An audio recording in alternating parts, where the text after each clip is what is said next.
Welcome back to the Gridiron Expert and welcome to the 2023 prediction season. It's the moment we've all been waiting for, and guys, we could not be more excited to kick off our 7th year of predictions here at the Gridiron Expert and kicking things off over in the Big 12 with the West Virginia Mountaineers. Before we dive into West Virginia, before we dive into the numbers and, of course, predict every game on their schedule, we do want to welcome you back to our channel. Please continue to like, comment, subscribe, and hit that notification bell so you don't miss out on any of our future videos, because from today all the way until the beginning of the season, we are predicting every team in college football. You do not want to miss all of our videos here. Game-by-game predictions for every team. You do not want to miss it. So hit that notification bell. Check out everything down in the description below, including our expert picks over on our website, thegridironexpert.com. Expert picks that have beat out over 80% of the national analysts and handicappers each of the last 5 years. If you want guaranteed money in your pocket this college football season, those expert picks are for you. Go sign up for those today, and go sign up for our Patreon account as well. You can already see we have a handful of our patrons in on our wall of fame, and we are super excited and grateful for them, but looking to expand as well. So go check it out. Just a monthly fee that gets you some exclusive college football content that you will not receive anywhere else. So let's head out to Morgantown and take a look at West Virginia. A West Virginia team that needs a big season under Neal Brown, because there's a very good chance this will be the last year with Neal Brown in Morgantown. He entered his 5th year with the Mountaineers with a 22-25 overall record. 3 of the 4 seasons he's been with the program, they have had a losing season. They're fresh off a 5-7 season in 2022. It really feels like Neal Brown has to get West Virginia to a bowl game just to keep his job, and even then, that may not do it if they're hovering at 6-6. You look at the talent. Quarterback, got a couple questions there. Garrett Green versus Nico Marchiol at the quarterback position, although many are leaning Garrett Green, a guy who seems to have the more experience, and that dual threat capability is something that I really like, and I think Neal Brown really likes to run his offense as well. Outside of that, though, the offense is kind of bare. They lose Tony Mathis at running back. They lose their top 4 pass catchers. It's a little bit bare on the offensive side of the ball. They're going to need a lot of guys to step up. Defensively, 7 starters are back, which is great, but the defense that needs a lot of work after giving up 32.9 points per game in 2022. This is a West Virginia team that certainly has the talent, but the schedule very difficult this season, opening up in Happy Valley on September 2nd at Penn State. And I can go ahead and tell you right now, we have West Virginia losing that game to the Nittany Lions. I don't see any way that West Virginia can take down this elite, and I mean elite, Penn State team. It's a night opener in Happy Valley. Penn State, fresh off that Rose Bowl victory over Utah. They have Drew Aller in at quarterback, Nick Singleton, Katron Allen at running back, 8 starters back from one of the better defenses in the country last year. This Penn State team doesn't have Big Ten title aspirations. They have college football playoff aspirations, and I just don't see them losing their home opener to a West Virginia team that has a lot of questions. The Mountaineers, of course, will bounce back and beat Duquesne in week 2. And then you get the backyard brawl, facing off against Pittsburgh at home. I mean, this is going to be a heck of an atmosphere, an amazing atmosphere. Last year's backyard brawl was an amazing atmosphere, and it was an amazing game. Hopefully we can get one just as good this year. Pittsburgh ultimately won last year 38-31 over West Virginia, but obviously a lot has changed on both sides for both teams. But here's the thing. I'm leaning Pittsburgh in this game. I was torn. I was back and forth. I didn't know which way to go. I'm leaning Pittsburgh because I believe they have the edge in just about every single area except for home field advantage.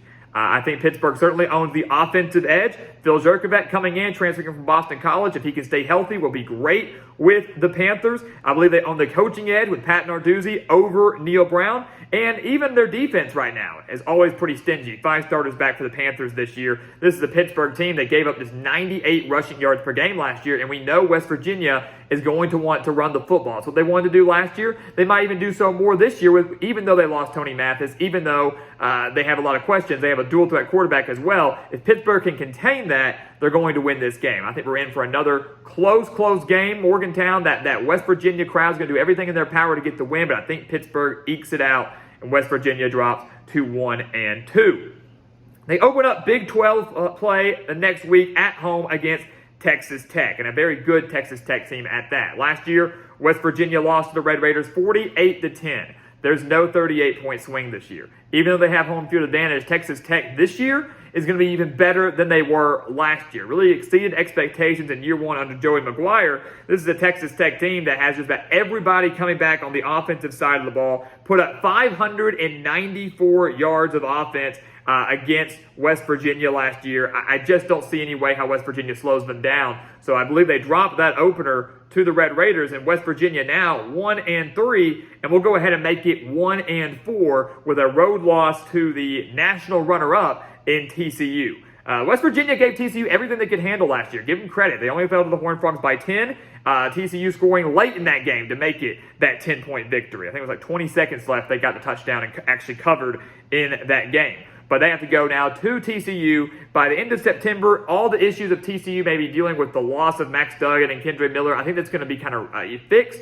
I think they're going to have figured out their identity offensively. And I just don't see West Virginia having enough firepower to come in there and take down the TCU team that isn't going to make the playoff this year, but isn't going to completely fall off the map either. So with that, West Virginia heads into their bye week at the beginning of October at 1-4. And there's a very good chance that going into that bye week, if they are 1-4, Neil Brown could get fired. I would not be shocked to see Neil Brown get fired mid-season going into that bye week. If he doesn't get fired before the bye week, I do think he could get fired after a Thursday night loss at Houston.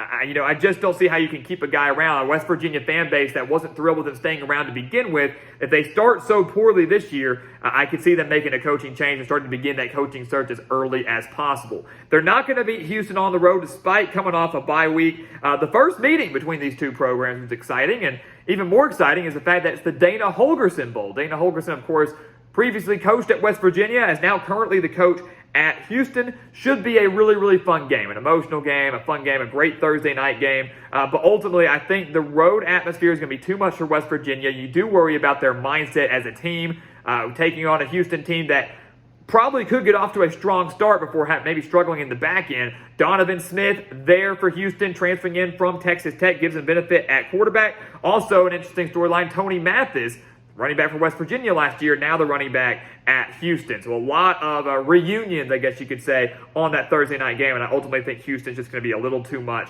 for the Mountaineers, and they drop to 1-5.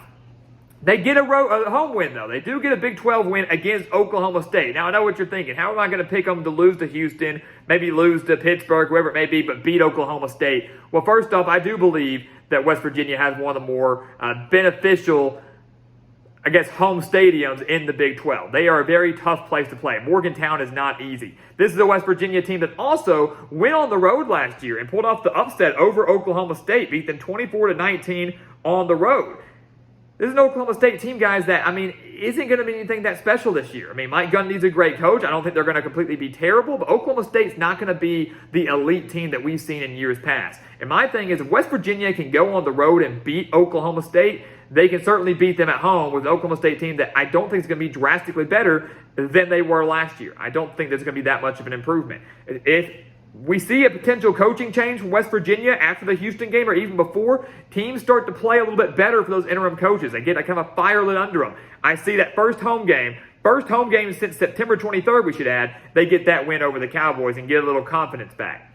Unfortunately, I will say the confidence gets lost again when they fall the next week at UCF. So they beat Oklahoma State, then they go on the road to take on a Big 12 newcomer in UCF. This is a UCF team, guys, that I think is a little bit similar offensively to West Virginia. It's a UCF team that wants to run the football, is going to have a very dangerous dual threat quarterback in John Rice Plumlee if he can stay healthy. But we know that if he can stay healthy, he certainly owns that quarterback advantage over Garrett Green or Nico Marchiol. And again, we do believe it's going to be Garrett Green. UCF in Orlando, not an easy place to play by any means. Gus Malzahn, a fantastic coach. I still give him the coaching edge over Neil Brown if he's the guy, and I certainly give him the coaching edge over the interim coach if West Virginia is at that point. UCF at home will not drop this game. Defensively finds a way to shut down West Virginia. They do get the job done. And now you enter the month of November, and you realize that West Virginia's got to win out if they want to go bowling. That kind of feels like it's a lost cause after a 1-5 start. But they kind of keep those bowl hopes alive with a win over BYU. I do think they take down the Cougars. That's a long, long road trip for BYU to go from Utah all the way to West Virginia, all the way across the country. That's not going to be easy at all. Another thing you have to worry about too is, the depth and the stamina of BYU at this point. What is their health looking like? How strong is BYU on the depth chart by the time that November 4th rolls around? Factor in one more thing. Is BYU's run defense any better? I know they have a new defensive coordinator. They're expecting a much better defense, but this is still a Cougars team that gave up 174 rushing yards per game last year, and BYU will be coming off a brutal road game at Texas the week prior. It feels like a perfect storm for West Virginia to get a quality win over a BYU team that will be fighting for a bowl berth. They get their third win of the year and then go on the road to Oklahoma, where they will be officially eliminated from bowl contention with a loss against the Sooners. I know they upset Oklahoma last year. They defeated the Sooners 23-20, a game that we actually predicted correctly. Go back and watch our West Virginia and Oklahoma prediction video from 2022. We predicted West Virginia to beat Oklahoma. They did just that, 23-20 in Morgantown. But now, an Oklahoma team that should be drastically better. The Sooners get the win and revenge, especially at home. West Virginia returns home on senior night, does defeat Cincinnati. I'll give them a win there, their fourth win of the year. A Cincinnati team that is going to probably have a terrible offense, but a pretty good defense, but certainly going to go through a lot of growing pains in year one under Scott Satterfield and in their first year in the Big 12. West Virginia, despite all the struggles, despite the turmoil, I don't see them losing on senior day. I don't see them losing on senior day against the Bearcats. The senior class has gone through so much. They're not dropping a game to Cincinnati at home. They get their fourth win of the year before falling on the road at Baylor, a team they beat 43-40 last year. A really wild midweek game last season, but now, assuming both teams are fully healthy, Baylor, of course, dealing with injuries in that game as well. I believe that Baylor does bounce back a little bit from a disappointing 2022 season, ends their senior day with a win, takes down West Virginia, and the Mountaineers will finish 2023 at 4-8.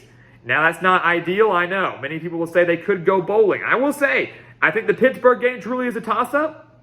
I think the Houston game is a toss-up. You win those two, West Virginia is going bowling. But I just don't think they're going to get both. They might be able to get one. Don't see them getting both. To me, this West Virginia team is not a bowl team in 2023. They're going to fall just short, and they will begin the search for a new head coach in Morgantown. So guys, as always, thank you so much for watching us here at the Gridiron Expert on YouTube. Make sure to continue to like, comment, subscribe, share our videos, and of course, check out everything down in the description below. Go sign up for those expert picks over on our website, thegridironexpert.com. Don't forget to check out our Patreon and get put on our Patreon wall of fame in every single Gridiron Expert video, as well as getting access to exclusive content. A lot of exclusive content and offers down in the description below. You do not want to miss out on that. And once again, guys, as always, thank you so much for watching, and we'll see you next time right here on the Gridiron Expert. Yeah.